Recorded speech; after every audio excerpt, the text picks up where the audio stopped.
On behalf of the American people, including Muslim communities in all 50 states, I want to extend best wishes to Muslims in America and around the world. Ramadan Kareem. Ramadan is the month in which Muslims believe the Quran was revealed to the Prophet Muhammad, beginning with a simple word, Iqra. It is therefore a time when Muslims reflect upon the wisdom and guidance that comes with faith, and the responsibility that human beings have to one another and to God.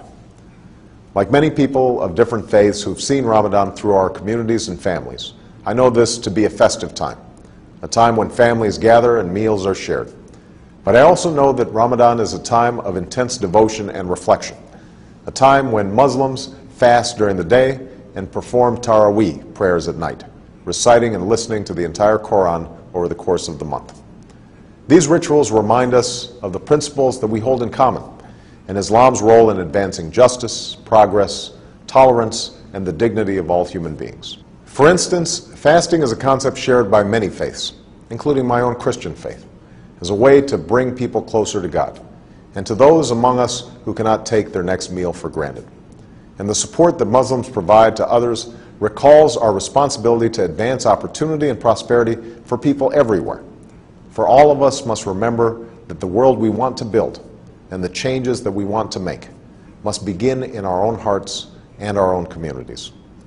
This summer, people across America have served in their communities, educating children, caring for the sick, and extending a hand to those who have fallen on hard times. Faith-based organizations, including many Islamic organizations, have been at the forefront in participating in this summer of service. And in these challenging times, this is a spirit of responsibility that we must sustain in the months and years to come. Beyond America's borders, we're also committed to keeping our responsibility to build a world that is more peaceful and secure. That's why we're responsibly ending the war in Iraq. That's why we are isolating violent extremists while empowering the people in places like Afghanistan and Pakistan. And that is why we strongly and actively support a two-state solution that recognizes the rights of Israelis and Palestinians to live in peace and security. That's also why America will always stand for the universal rights of all people to speak their mind, practice their religion, contribute fully to their society, and to have confidence in the rule of law. All of these efforts are a part of America's commitment to engage Muslims and Muslim-majority nations on the basis of mutual interest and mutual respect. And at this time of renewal, I want to reiterate my commitment to a new beginning between America and Muslims around the world. As I said in Cairo, this new beginning must be borne out in a sustained effort to listen to each other, to learn from each other, to respect one another, and to seek common ground. I believe an important part of this is listening, and in the last 2 months, American embassies around the world have reached out not just to governments, but directly to people in Muslim-majority countries. And from around the world, we have received an outpouring of feedback about how America can be a partner on behalf of people's aspirations.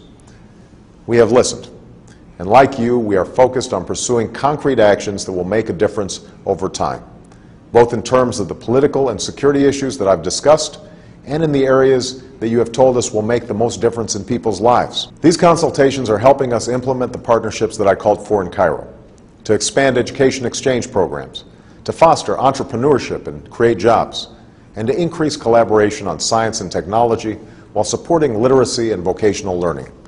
We're also moving forward in partnering with the OIC and the OIC member states to eradicate polio, while working closely with the international community to confront the common health challenges like H1N1, which I know is of particular concern to many Muslims preparing for the Hajj.